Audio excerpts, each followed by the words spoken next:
Hi అండి. అప్పట్లో మన అమ్మమ్మలు, నానమ్మలు హెల్తీ ఫుడ్ తినడం వల్ల ఇప్పటిదాకా కూడా ఏ పెయిన్స్ లేకుండా, నడుముల నొప్పులు, ఏ నొప్పులు లేకుండా వాళ్ళ పని వాళ్ళు హెల్తీగా చేసుకొని తిరుగుతూ ఉంటారు కదండీ. ఇదైతే పాతకాలం రెసిపీ అనమాట. రాగి పిట్టు అండి. ఆడపిల్లలు మెచ్యూర్ అయినప్పుడు కూడా కంపల్సరీ చేసి పెడతారనమాట. నడుముల నొప్పులు అవేం రాకుండా హెల్తీగా ఉంటారు అనేసి. ఆడపిల్లలే కాదండి, మగపిల్లలు కూడా హ్యాపీగా తినేసేయచ్చు. పిట్టులాగా ప్రిపేర్ చేసేయచ్చు. చిన్నపిల్లలు ఉన్న వాళ్ళైతే ఈ విధంగా లడ్డూలాగా ప్రిపేర్ చేసి ఇచ్చిన హ్యాపీగా తినేస్తారండి. చాలా అంటే చాలా హెల్తీ రెసిపీ అనమాట. చూశారు కదా. ఇప్పుడైతే ఎలా చేసుకోవాలో చూసేద్దామండి. ముందుగా అయితే రాగి పిండిని ఒక బౌల్లోకి అయితే వేసేసుకుందాము. నేనైతే ఒక కప్పు వరకు అయితే తీసుకున్నానండి.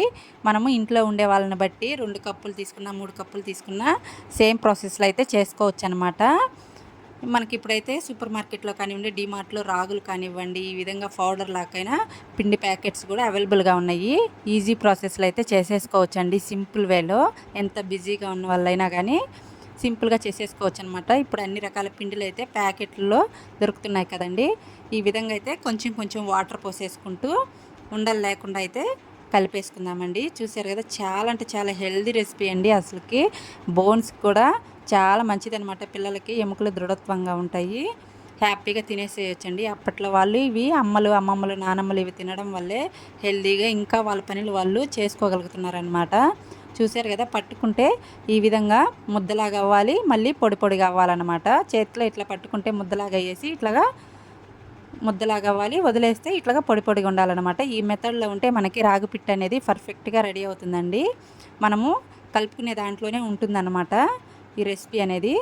ఇప్పుడైతే కాటన్ క్లాత్ అండి, కాటన్ క్లాత్, కర్చీప్లు అట్లాంటివి ఉంటాయి కదా, కాటన్ క్లాత్ని అయితే తడిపేసుకుందాము. తడిపేసుకొని ఒక హాఫ్ బౌల్ వరకు అయితే నీళ్ళు అయితే తీసుకుందాము. మనం ఏ పాత్రలో పెట్టుకుంటామో ఆ పాత్రకి సగం వరకు అయితే నీళ్ళు అయితే తీసుకుందామండి. నీళ్ళు తీసేసుకొని పైన ఇట్లాగా క్లాత్ని అయితే కట్టేసేసుకుందాము నీట్గా.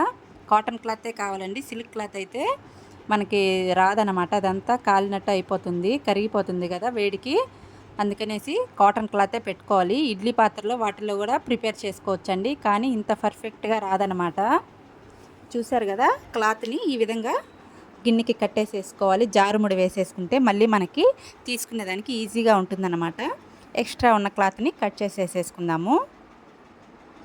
ఈ విధంగా మనం ఏ పాత్ర పెట్టేసుకుంటామో దానికి ఈక్వల్ అయిన గిన్నెనే దానిపైన అయితే పెట్టేసుకుందామండి. ఇంకా ఎక్కువ క్వాంటిటీలో చేసుకున్న సేమ్ మెథడ్ అనమాట. ఎక్కువ మంది ఉండేవాళ్ళు ఎక్కువ క్వాంటిటీ చేసుకుంటారు కదండి, అదైనా సేమ్ మెథడు. పెద్ద పాత్రలో పెట్టేసుకొని ఈ విధంగా ఇంకా కొంచెం క్లాత్ పెద్దది కట్టేసుకుంటే ఈ విధంగా అయితే పెట్టేసుకోవచ్చు అనమాట. నేనైతే ఒక కప్పు వరకు అయితే ప్రిపేర్ చేస్తున్నాను. ఈ విధంగా అయితే పెట్టేసేసుకొని చుట్టూ ఉన్న క్లాత్ని కూడా ఈ విధంగా పైకి ఫోల్డింగ్ అయితే వేసేసుకుందాము. చూశారు కదా, ఈ విధంగా అయితే మొత్తం అంతా కూడా వేసేసుకుందాము.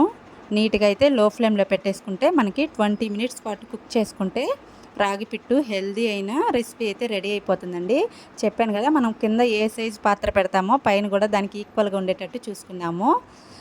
ఎక్కువ క్వాంటిటీలో చేసుకునే వాళ్ళు పెద్ద పాత్ర పెట్టేసుకొని సేమ్ ఈక్వల్గా పైన కూడా వచ్చేటట్టు చూసేసుకుంటే సరిపోతుందన్నమాట. 20 మినిట్స్ పాటు మీడియం ఫ్లేమ్లో ఉడికించుకుంటే హెల్దీ రెసిపీ అయితే రెడీ అయిపోతుందండి. చూశారు కదా, 20 మినిట్స్ అయితే టైం పట్టిందనమాట. కలర్ అయితే చేంజ్ అయిపోయిందండి. మనకి చాక్లెట్ కలర్లో వస్తుంది. మనకి బాయిల్ అయ్యేసరికి ఉడికిపోయిన తర్వాత చాక్లెట్ కలర్లో వస్తుందన్నమాట. ఇప్పుడైతే మనము తీసేసుకుందాము క్లాత్ని అయితే. ఆ జారుముడి వేసుకున్నాం కదండి, ఆ ముడి తీసేసేసుకొని ఇప్పుడు ఉడికిన ఆ మిశ్రమాన్ని రాగి పిట్టినంతా కూడా ఒక బౌల్లోకి అయితే ట్రాన్స్ఫర్ చేసేసుకుందాము. చూసారు కదా, మనం పోసిన వాటరు ఏం లేవండి, సరిపోయాయి అనమాట. 20 మినిట్స్కి సగం గిన్నె వరకు పోసాం కదా, వాటికైతే ఆవిరి మీద ఉడికిపోయిందండి రాగి పిండి అంతా కూడాను. చూసారు కదా, చక్కగా చాక్లెట్ కలర్లో అయితే బాగా ఉడికిపోయిందనమాట. మొత్తం కూడా ఇట్లా ఫోర్క్స్తో అయితే మెదిపేసేసుకొని ఒక హాఫ్ కప్పు వరకు అయితే బెల్లం వేసేసుకుందామండి. ఇంకా తక్కువ స్వీట్ తినే వాళ్ళైనా తక్కువ వేసుకోవచ్చు, ఎక్కువ స్వీట్ తినేవాళ్ళు ఇంకా కొంచెం ఎక్కువ కూడా వేసుకోవచ్చు అనమాట. కొబ్బరి తురుము వేసేసుకుందామండి. పచ్చి కొబ్బరి అయినా పర్వాలేదు, ఎండు కొబ్బరి అయినా పర్వాలేదు. ఇలాచీ కూడా వేసేసుకొని మొత్తం అంతా మిక్స్ చేసేసుకుందామండి. వేడి మీదే కొంచెం కొంచెంగా ఈ విధంగా అయితే కలిపేసేసుకొని ఫైనల్గా కొంచెం నెయ్యి అయితే వేసేసుకుందాము. నెయ్యి అయితే పూర్తిగా ఆప్షనల్ అండి, తినని వాళ్ళైతే స్కిప్ చేసేయచ్చు. ఈ విధంగా అయితే మొత్తం అంతా ఈవెన్‌గా అయితే కలిపేసేసుకొని హ్యాపీగా వేడివేడిగా తినేస్తే చాలా బాగుంటుందండి. ఇది మనము ఆవిరి మీద ఉడికిచ్చింది కాబట్టి స్టోర్ చేసుకోవడానికైతే ఉండదండి. ఏ రోజుకి ఆ రోజు క్వాంటిటీని బట్టి చేసుకోవడమేననమాట. చూసారు కదా! ఈ విధంగా అయితే మొత్తం అంతా బాగా మిక్స్ చేసేసి పిల్లలకైతే లడ్డూలాగా ప్రిపేర్ చేసి ఇచ్చినా అట్రాక్షన్‌గా తినేస్తారండి. హెల్తీ రెసిపీ అండి. చూసారు కదా! ఎంత చక్కగా కలర్ అయితే పూర్తిగా చేంజ్ అయిపోయిందనమాట. సూపర్‌గా ఉంటుందండి. పాతకాలం నాటి రెసిపీ అనమాట. చూసారు కదా! ఈ విధంగా లడ్డూలాగా ప్రిపేర్ చేసినా హ్యాపీగా తినేస్తారు. లేదంటే బౌల్‌లోకి స్పూన్ వేసి ఇచ్చినా హల్వాలాగా తినేసేయొచ్చనమాట. అంత సూపర్బ్ రెసిపీ అండి ఇదైతే. అస్సలు మిస్ చేయొద్దు. మనం ఎంత బిజీగా ఉండేవాళ్ళైనా కానీ మంత్‌లో 2 టైమ్స్ అయినా పిల్లలకి చేసేటట్టు వీలైతే చూసుకోండి. చూసారు కదా! ఈ వీడియో మీకు ఎలా అనిపించిందో చిన్న కామెంట్ అయితే చేసేసి ఫస్ట్ టైం మన ఛానల్ ఎవరైనా చూస్తున్నట్టయితే ప్లీజ్ సబ్స్క్రైబ్ చేసుకోండి. బాయ్ అండి.